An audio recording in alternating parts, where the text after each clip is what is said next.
They were going to make a very short, but I would say very important video about what's going on in Baltimore right now with Freddie Gray and with Freddie Gray's death and his funeral and everything, and the riots and quote unquote protests that are going on. Now, Freddie Gray's death is unacceptable and should have never happened. Um, he should have been got.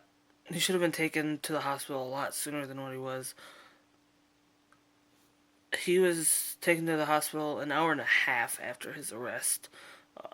It was a whole over 30 minutes after they actually got to the police station that the paramedics got to them, picked him up, and then took him back to the hospital. Took like 45 minutes, and it should not take that long.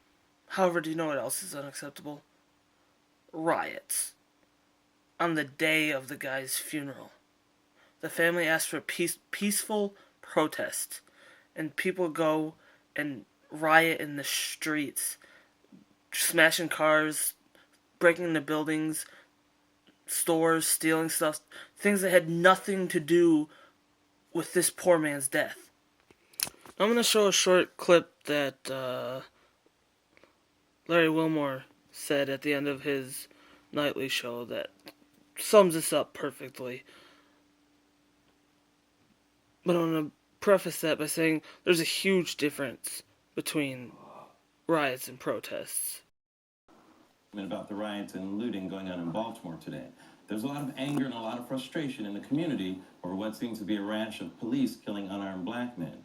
But the answer is not looting and rioting or random acts of violence. Let's not forget, it was acts of violence that got us here in the first place.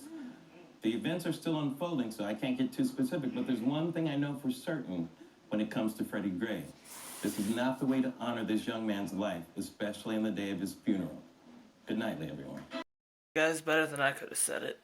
That's going to be it for today. I will talk to you guys tomorrow. We're almost done with this.